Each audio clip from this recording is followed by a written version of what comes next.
Daniel, it's so good to see you here at Greenbelt. What are you doing here? I'm here to discuss, explore, and talk about how reconciliation addresses settler colonial projects, specifically focusing obviously on the situation back home in Jerusalem, Bethlehem, where we mostly work. So it's a settler colonial enterprise that's undermining the coexistence and depriving Palestinians of their basic human rights. Correct. So it's the settler colonial movement, the Zionist movement, the Zionist project, which is Israel, is preventing people from being reconciled to one another. So how do we get together and how do we strategically co-resist the system that's been put? So how do we coexist? Or what are you doing to make that more possible? Yeah, so not coexist, co-resist. How are we together resisting the different injustices? How are we together resisting the occupation? How are we resisting apartheid? These are the questions that we're asking each other.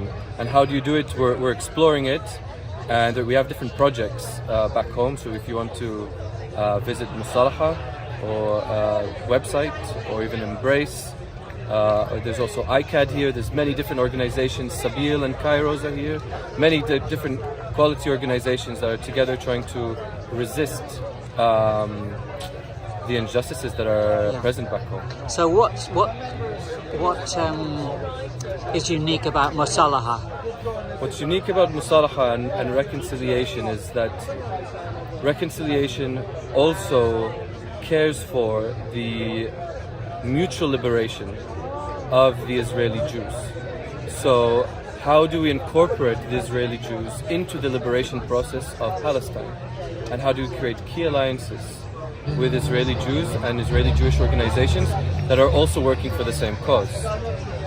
So it's working through the identities that we have, but also the identities have to lead to action. Are you finding any signs of hope? Have you looked back and seen, if you like, successes in this work? You see successes, if I'm being completely honest, in the micro, in the people on the ground, maybe some of the groups that we're working with, but as you know and you see in the news, the situation is getting worse and worse back home, and we need people internationally to support people and actors and organizations that are doing good work. How's it getting worse?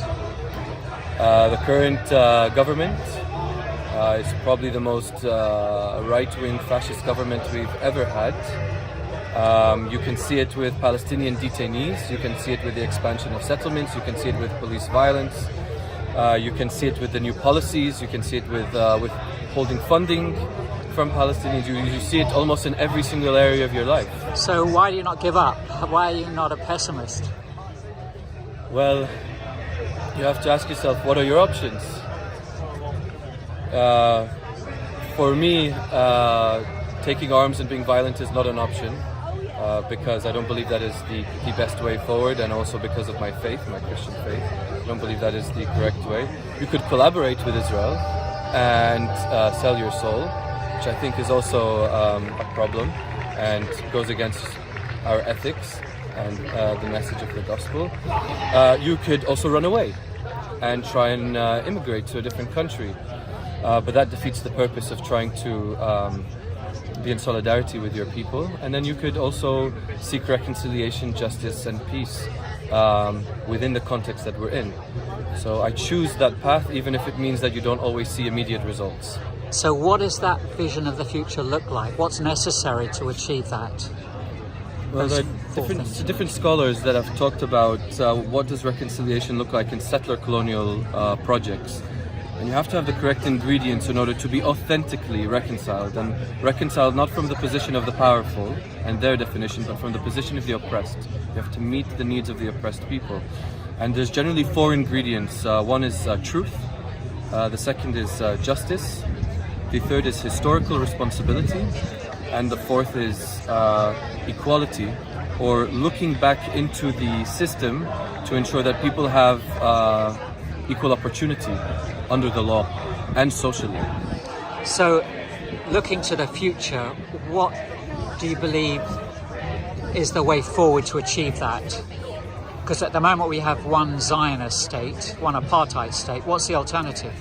The alternative is it's definitely not the two-state solution, let's start with that. But it has to be some kind of political project. It could be one state, it could be maybe some kind of federation. I don't know what that would look like politically in detail. But it has to be a state that is based on citizenship, not religion and ethnicity, and provides absolute equality to all the people who live in the land. And without that, the foundation is going to cause violence if we don't start with that as the foundation. So you're here at Greenbelt, sponsored with Embrace the Middle East. Correct, yes. I'm here with Embrace the Middle East. We've been partnering for many years, and they've been extremely supportive. So I'm here with Embrace. I'm here also as the Executive Director of Musalaha, and we're here to try and engage people and ask the right questions. So you're speaking at Greenbelt. Speaking at Greenbelt, there's at the Partners Lounge tonight a Q&A at 6 p.m. and then tomorrow at 5 p.m. under the tree is going to be the sort of main talk. And the question I'm asking is, how does reconciliation address settler colonial projects? How does reconciliation address settler colonialism? Yep. And if folk want to find out more about your work, Musalaha or Embrace, where do they go online? Yeah, you could go to our website, musalaha.org. How do you spell that? musalaha.org. And then you have also, we're on Instagram, Facebook. We have monthly newsletters, and we're just happy to connect with anyone who's interested and wants to get involved. You could also check Embrace's website, and there's also many other organizations here working for the same cause. So also people can find where they find themselves in each organization. Daniel, thank you so much. Yeah, pleasure thank to you. see you. Yeah.